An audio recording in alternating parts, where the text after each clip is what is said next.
This episode of the Treasury Whisperers Talkcast podcast is sponsored by Monkey, where money is key. Welcome to Working Capital 2.0. For more information, see monkeytech.com. Welcome to the Treasury Whisperers Talkcast podcast, your go-to source for insightful interviews and dynamic panel discussions in the worlds of treasury, banking, payments, fintech, and much more. Here now is your host, the Treasury Whisperer, Seth Marlowe. Hello, Whisperees. Joining me today in the Whisperer studio is Michel. Michel is head of corporate supply chain finance U.S. at MonkeyTech, a Brazil-born supply chain finance fintech now expanding in the U.S. with offices in North Carolina. Michel brings more than 2 decades of experience advising CFOs and treasurers and finance leaders, including roles with Cisco Systems, Pega, Accenture, Gartner, and a variety of techs and fintechs. At Monkey, he works with corporate treasury, finance, and procurement teams to modernize supply chain finance, unlock working capital, and create better liquidity options for suppliers. Monkey's platform brings a digital marketplace-driven approach to early payments and supplier finance, helping companies turn supply chain finance from a static program into a more flexible working capital tool. Michel, welcome to the Treasury Whisperers Talkcast podcast. Thank you so much. I'm absolutely thrilled to have here. I'm very happy to enjoy this conversation with you today. Thank you so much for inviting me. Thanks. I'm looking forward to the conversation as well. So let's talk a little bit about your career journey, because as I mentioned in the opening, you've worked at some big name firms doing advisory and sales.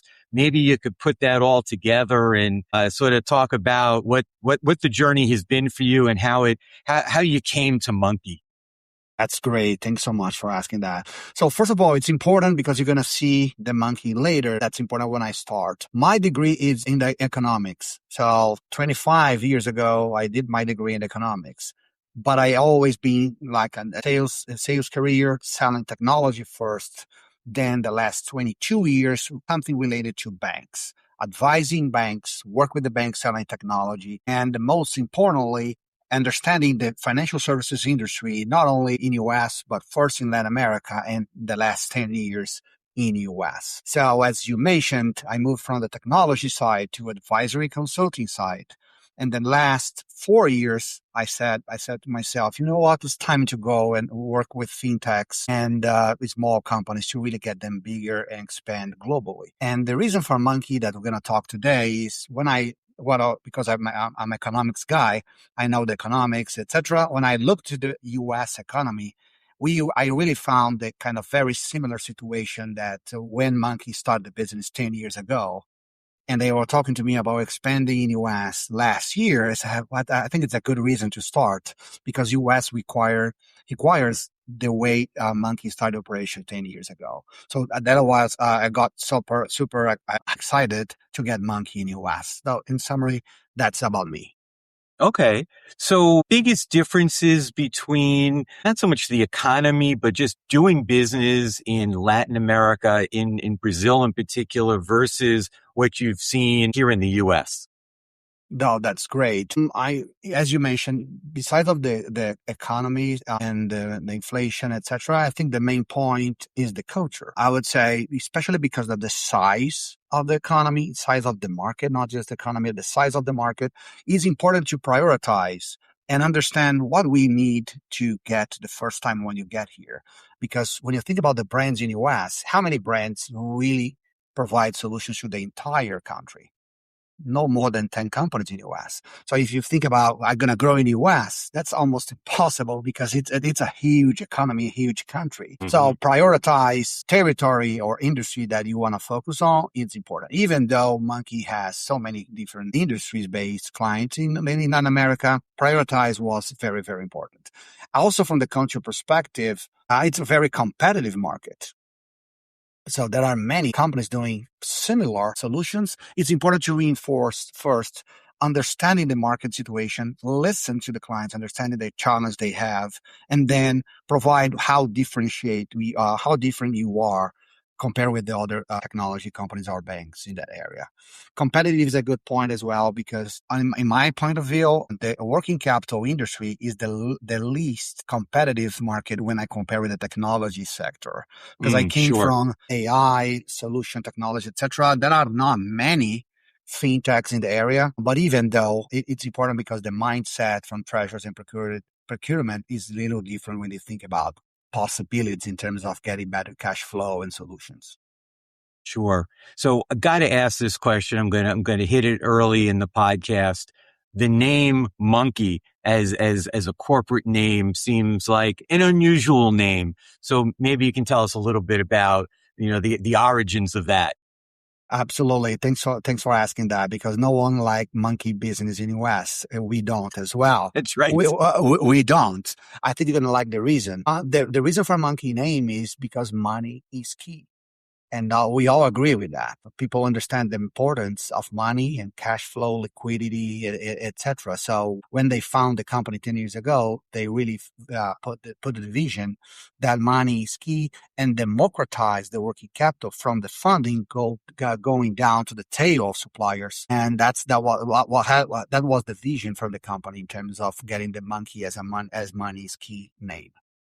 Got it. Okay. That makes a lot of sense. Glad to know that the founders weren't a little bananas, so to speak, with the idea for the company name. So now that we have that, behind us, what would you say has been the company's biggest learnings from the experience in growing the company in Latin America to then coming here to try to bring the same technology, same approach to the U.S. market? No, that's a great question. First of all, I think the most important topic from people going to U.S. is, I understand the U.S. is a big country, but don't try to sell and go to putting your name everywhere. Prioritize is important from someone that is coming from outside. Also, a lot of people from Latin America think the U.S. people, they care that you come from Brazil, you come from Argentina, you come from Colombia, you come from Mexico, or you come from UK.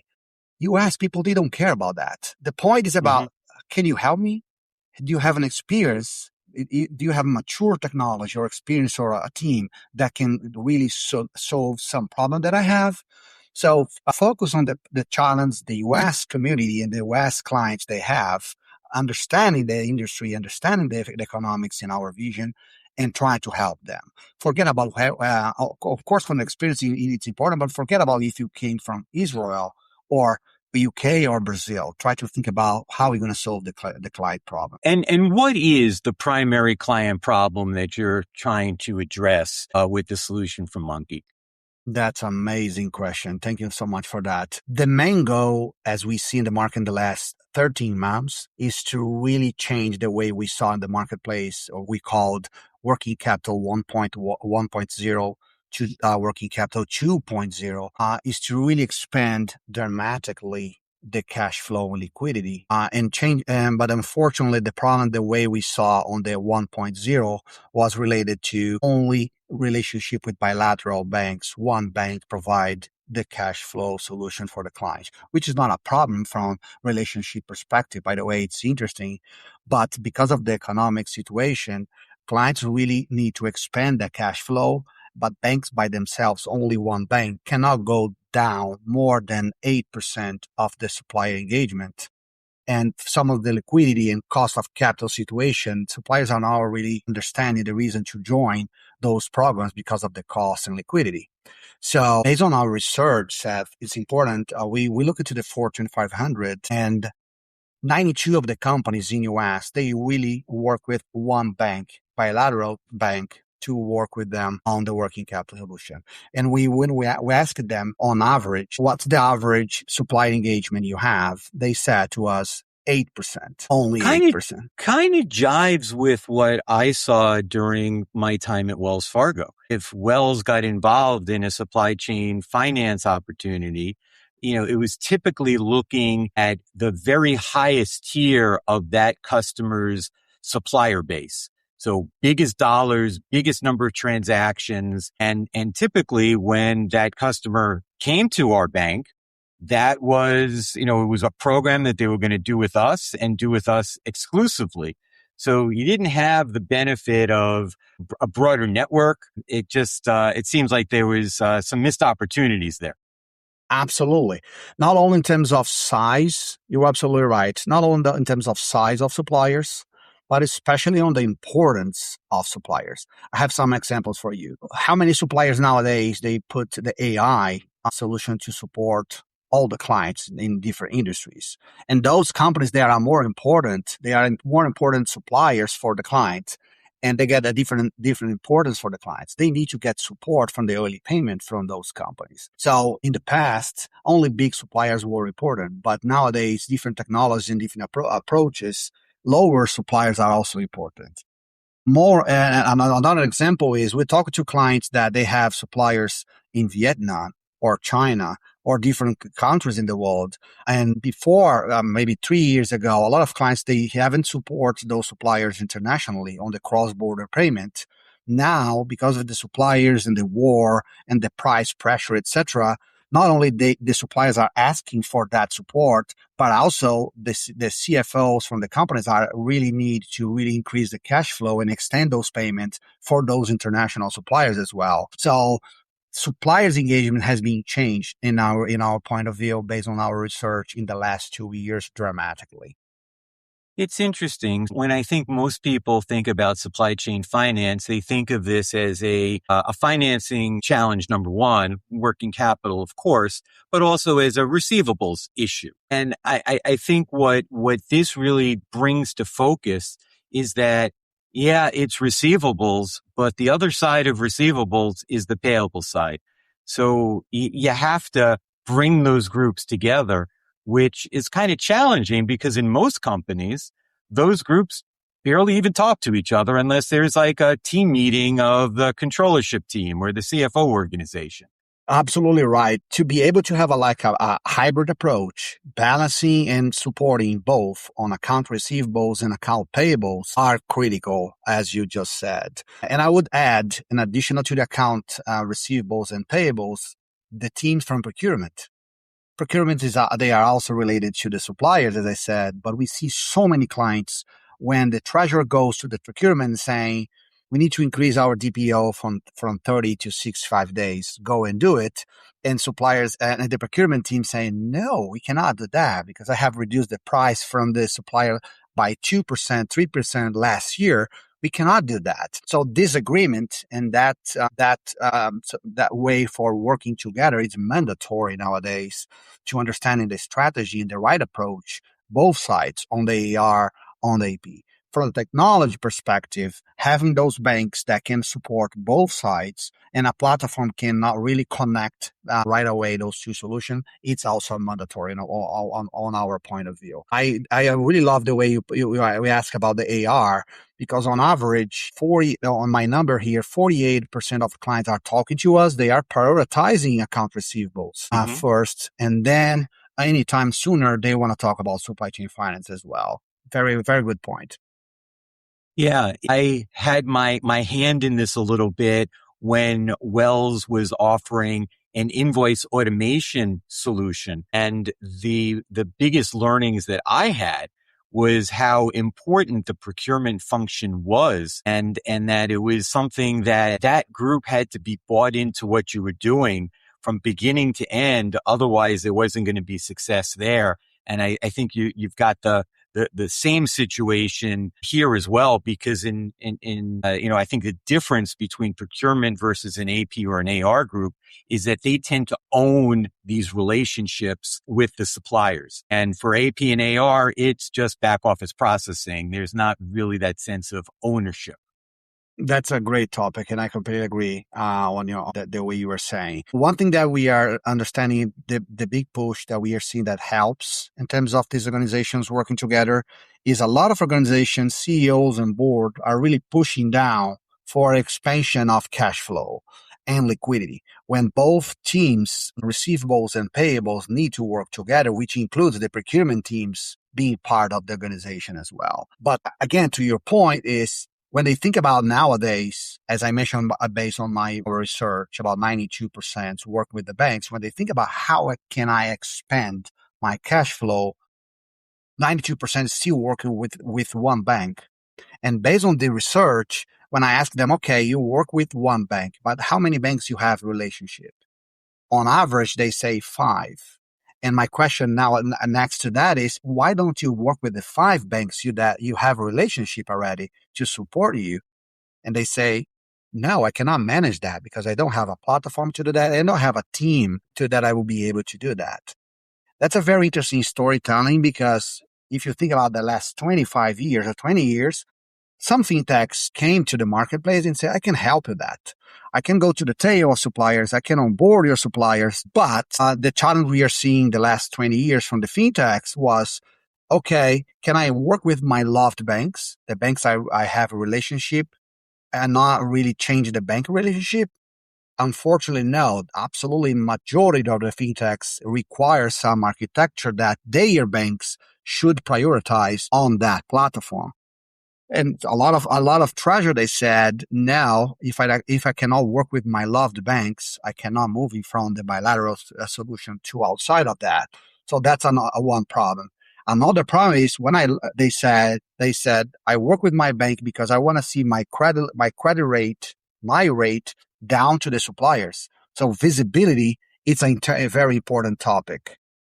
With the fintech, that's changed. A lot of companies, they try to work with the fintechs in the past, but unfortunately they moved back to the banks because supplier rates got to be different than the company rate. So we see a lot of companies moving back to the banks because the supplier said, my rate is SOFR plus 5, and the procurement teams are saying, but my rate is 3.2.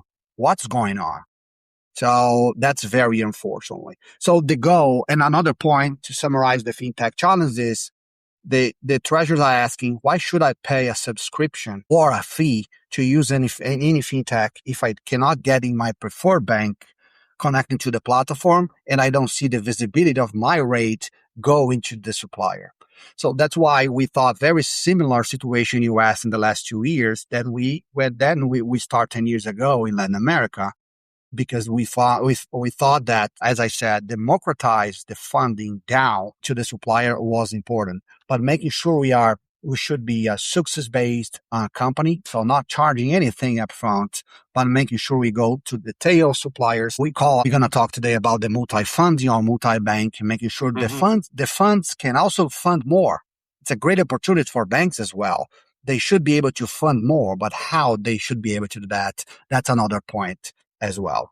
Right. It's fascinating to me because I think about both the banks and the treasurers have always been very focused on managing that share of wallet that is doled out to the different banks, and the banks wanting to at least maintain or expand the share of wallet that they have from their customers. And when you go down the path of democratizing the process, you're losing control somewhat over this and opening it up to a broader set of potential banks. And so if you're really dead set on controlling this, it's in direct opposition with all the benefits of having a broader, more open, market-based platform that has all the advantages there. So I think it's probably, I imagine you've had conversations with some CFOs or probably treasurers who may have gotten a little uncomfortable with the fact that, you might be introducing through the marketplace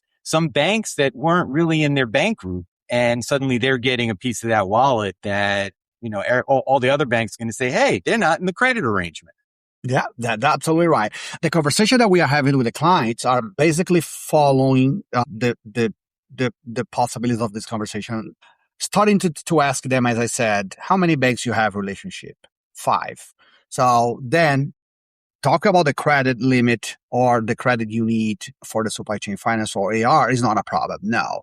So how about we get those 5 banks, create a marketplace for you as on a white label, and those banks all they can have visibility for both AR and AP invoices all of them, and they can decide from the funding perspective if they want to fund all the invoices and bid providing rates for those invoices, or they might prefer some payment terms specifically. If I'm bank A, then I want to fund preferably payment terms by 75 days, that's okay, or 30 days, that's okay. So it's a very interesting perspective for the funders as well. But the most important thing is we don't onboard our KYC with the bank by suppliers. We onboard for everyone. So it's very interesting, as you said, in the past, only a bank focused on the large suppliers, and they possibly fund, as I said, 8% of the suppliers for a client. Our average is 55%. So think about a funding perspective. If a funder can grow from 8% to 55%, it's a lot of cash for Great. cash for the company, liquidity for suppliers, and funds for the banks. So that's a great opportunity for everyone in the architecture of the working capital. That's our vision as a company.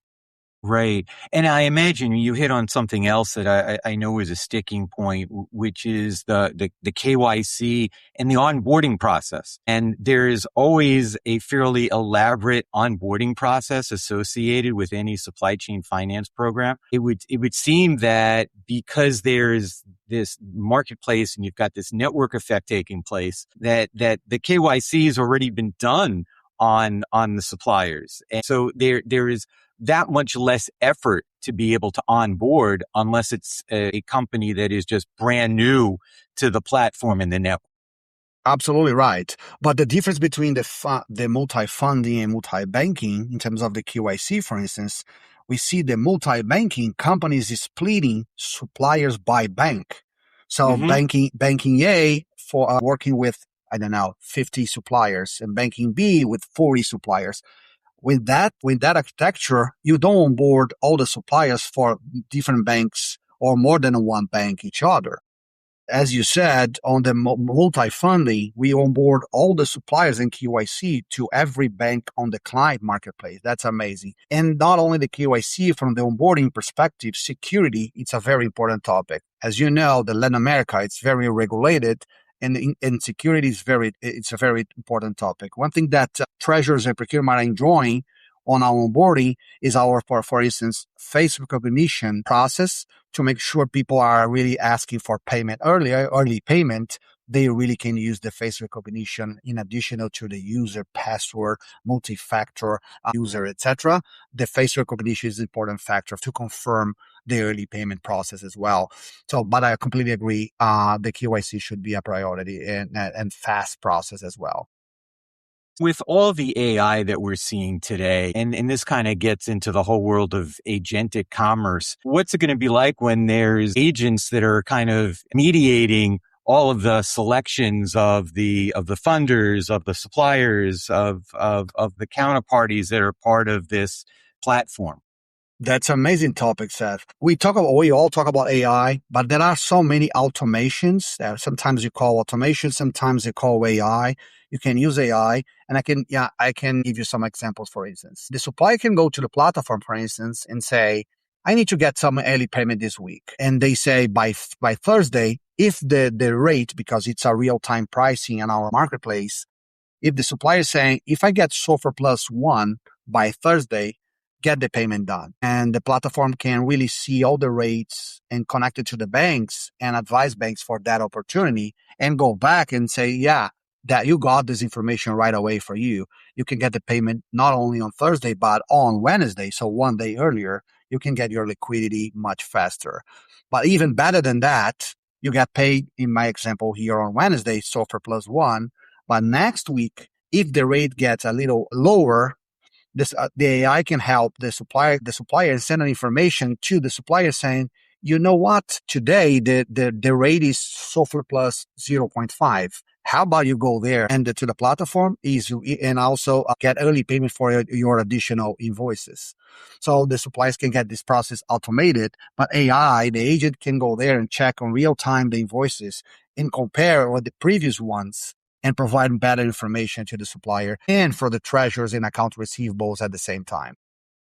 So it would seem that as more AI and agents are deployed, this whole process is going to become even more effective and efficient in matching up the funding and the financing. Absolutely right. Absolutely right. So what do you say to treasurers and CFOs who have tried supply chain finance programs in the past and maybe it wasn't as successful as they were hoping it was? How do you convince them that this is a different ballgame, that this is truly supply chain finance 2.0? Amazing question. I give an example. Based on our research from the Fortune 500, 42% of those companies, I mentioned 92% bilateral bank, 42%, they told us they are on the plateau of the cash flow in the last 2 years. What I mean by that is they have grown the cash flow in the past, but from the last 2 years, they went to a plateau and they are not really increasing the cash flow. To my point, when I mentioned to them our process, not first, success-based fee, no upfront cost to start any program. Second, we don't want to change their current program. We want to supplement the problem they have today. And the main point is, if you are in the 8% of supply engagement, let's help you to go down to the suppliers going to possibly 55%, as I said, and help you to expand your cash flow down there. Also, from the working capital perspective, during these 13 months, Seth, in the first 4 to 6 months, based on the real time pricing, we see 25% down cost capital based on the real time price. So it's very interesting from the cost perspective, also to the procurement saying, wow, I have helped suppliers to get early payment and the cost of capital for them lower, at 25% lower. So that's the reason we tell to CFOs and treasurer, we can supplement your current program, extend your cash flow, not change your banking relationship, and no upfront cost. So my point is, what's the reason to not really start and try that out? Right. I'm curious how much of a different kind of conversation you need to have with the banks to get them onboarded onto the platform, and what are the drivers for them? What's in it for them to join the platform? Great question. Different possibilities I can tell you about that. So one, as I told you, in the 5 banks relationship, you only one being part of the relationship with the clients nowadays. We talk to the other 4 or 5 saying, we can get you on. You can get you in the group, funding also on the platform. So get into the party, not only get to one bank, but other 5 or 6 on the banks. It's important. I always mention about 5 or 6. We have clients that have 63 banks bidding Sure. onto the platform. Boom. So the number can be any number the client might have. The second point, the banks love to work with us because the banks always ask, okay, to connect to your platform, do I need to get any APIs or technology specifically? You mentioned, Michel, you have a real-time pricing. Should I have a team really bidding every day, getting rates ready to the platform? No. We are very open from the technology perspective, on the process perspective. Anyway, Mr. Bank of America or Wells Fargo or Citibank or Regions Bank, the way they want to connect on the technology side, but also from the process side. We have banks, they say, okay, the AI can help them as well, saying, okay, if you come twice a day to bid on the process, you can go down and get your team right to speed and get the different rates twice a day. Or if you want to come once a day or different times a day, the way you want to connect, no problem at all. And from the technology, there are banks, they prefer to get a very automated process, or there are banks, they really don't get very automated. They send us a spreadsheet, like a crypted spreadsheet. They still send a spreadsheet for us. So yeah, we are very open the way the banks want to operate with us. Sure. So I imagine that also supports the effort for smaller banks. So as you get down into regional banks, and I mean, I can't help but wonder to what extent you're seeing interest, participation from community banks, from credit unions, or what's the level of interest for them to participate in this? Amazing question. That's a good point. I start talking about Fortune 500, but it's important to mention, usually the fintechs and the big banks, they really focus on companies $5 billion and above. We don't. we don't. We really go down in the economy and minimum 400, sometimes even lower revenue-based clients, and we help them on the supply chain finance and account receivables as well. But to your point, for that size of clients and revenue, usually the regional banks they have better appetite to help them on the credit and also from the support from the technology perspective. Even the big clients, we see a good appetite to have a good balance between big banks and regional banks, because when you talk about 55% supplier engagement, some banks they really don't want to go to the lower supplier. They don't want to fund that down. But the regional banks and credit union, as I said, they have this appetite to go down and support the lower supplier. So that's why I mentioned not only get as you said, the regional banks down to the revenue size client, but also to balance big clients going to the tail of suppliers as well. So it's a good point about democratizing size and revenue based banks as well.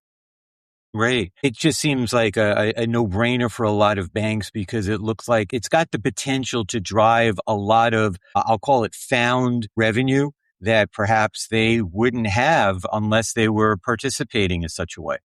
Absolutely right. Yeah, absolutely right. There is other studies in the marketplace saying that are $1.7 trillion kept in the market that are cash available to get payments anticipated from the RNAP.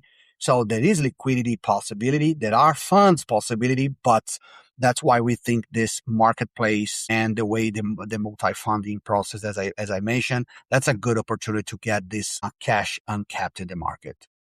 Sure. So when the banks participate and they bid on for a certain supplier, if they don't win the bid, do they get intelligence back, or do they get the competitive information back to find out what the winning bid was or what the others and potentially masked information doesn't say which bank, but that, hey, there were 3 other bidders. This is what they bid. This is where you fell in of the 4. You were second or you were third. Do they get any information that they can tangibly use to adjust how they approach certain suppliers, certain customers, and so on? Great question. The banks by themselves, no, they don't. But we provide that dashboard with all the information you mentioned on the credit limit, on the transaction, the winning process, everything to the treasurer and the procurement. It's a very important topic you mentioned about that, because we have clients, they really want a hybrid process to manage bank in many different ways. And I give you an example.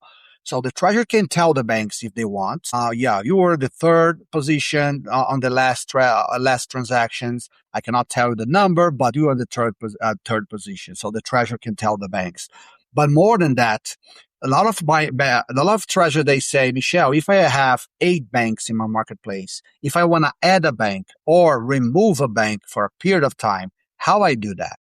So they want to do that very easily. I give an example. There was a client, they saying, my bank A did a great job in Singapore, helped me a great M&A for my business in Singapore.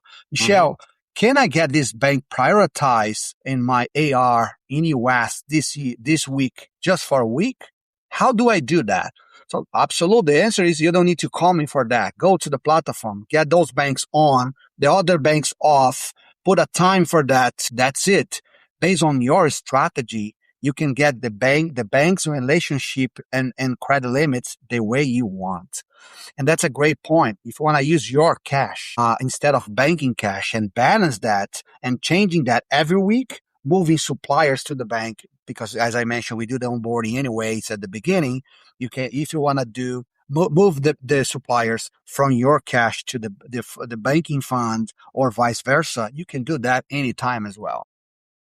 Okay. So is that something that's typically done within the treasury group, or does procurement sometimes play a role in it? Where does that kind of fit in terms of roles and responsibilities for your customers? They all need to participate on that. And I say they need that. That's important because, as I mentioned, there is no upfront cost, as I said, for our solution. But for Monkey to make money, we need money is key for Monkey as well. We need to get those transactions on. So when we get the contract done with the client, we need to make sure we have a mutual agreement between the procurement and the treasury team as well. So from the strategy perspective on the supplier benchmarking, on the treasury AR, etc. So they really must work together with us to agree all the strategy going to work together on the working capital solution. Got it. Very, very interesting. Because the point is, from the industry, if the supplier, so sorry about that, but if the procurement, they don't agree on the DPO extension and the conversation and the benchmarking you provide to them, why should they come to the conversation and really help us on the conversation, the suppliers? So that they are a very, very important part of the team, should be part of that as well. Wow. Trying to get those parties to talk to each other and actually agree. Yeah. I'm sure that could create some interesting discussions within a corporation. If a company CFO asked tomorrow how much additional cash flow opportunity still exists inside their working capital program, would most CFOs know the answer to that, or would they be sort of stuck to figure that out and then throw that down the line to Treasury and say, hey, go figure this out for me? Yeah, that's a great question. Especially from on the AR side, it's easier for them to know because they know their payment term, their receivable terms. Based on their rate, they ask us, if I get your banks competing and bidding on the platform, we think about 25% lower costs. I can really tell them based on their receivables how much liquidity they can get based on the banks that are bidding into the platform. From the supplier, we do an industry benchmark. We ask them to send us the spend file. And based on their industry information, we compare in the industry where they are in terms of DPO comparing the market. We see very different information in different industry. We see a lot of clients really advanced or mature in terms of DPO. I mean, more than 200 days DPO, but most of them from 30 to 60 days DPO. And they really ask, can I really increase my DPO? We still have an opportunity to do that. So that industry benchmark really help before we start the program. And we don't charge to do that as well. So to really get the information and data to make those calculations for them. So if we get 20% more, or 30% or 50% more suppliers engaged, that's about the cash flow you can get in X amount of months. Interesting.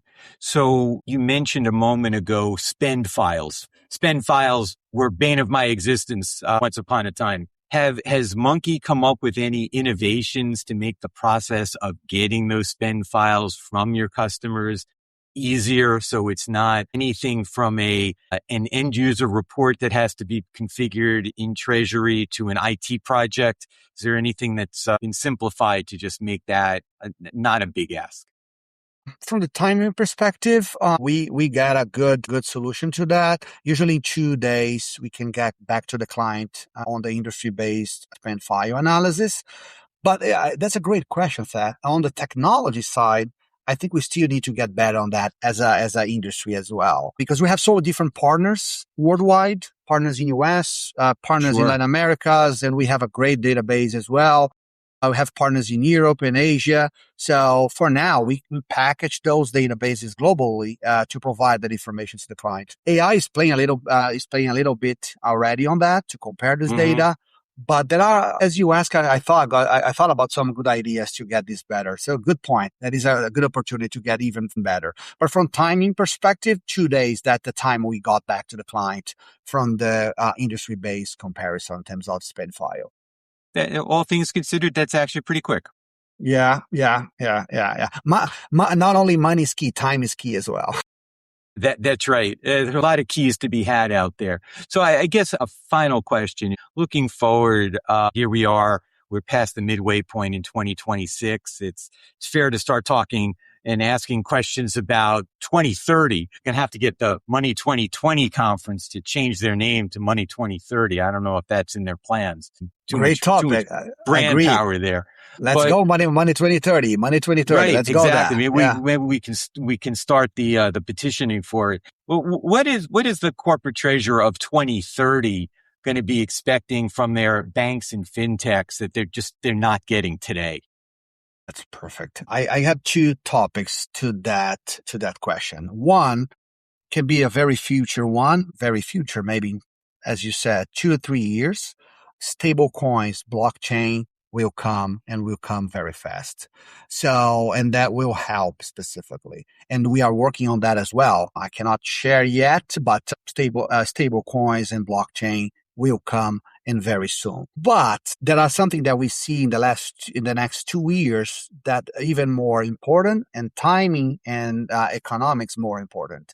My point of view is, if in 2-3 years we see that we can expand at least a good portion of the market from 8% to at least 45% of the supplier's engagement, and get 70% of the receivables early payment done based on the good cost of capital and the good engagement with the procurement treasurers, how much cash flow we can increase in US. So that's the vision. I would say that's very basic, Michel. It's basic, but no one is able to do that right now.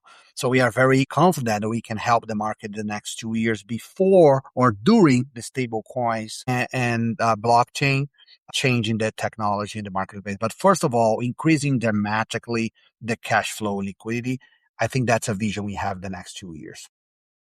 Well, I certainly think that it's something that CFOs are keeping their eye on very closely with the volatility in the global economy today. So I think Monkey is positioned very well to be able to perform in the current markets leading us to the next few years.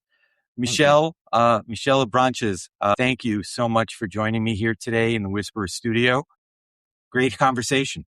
Enjoy so much, Seth. It was a big pleasure talking to you. Thank you so much for it. Thanks for that. Have a great rest of the day. Thank you. So that is a wrap for us Whisperees. If you want to learn about sponsoring an episode of the Treasury Whisperers Talkcast podcast, send us an email at info@treasurywhisperer.com. Until next time on the Treasury Whisperers Talkcast podcast, this is Seth Marlowe saying bye-bye for now.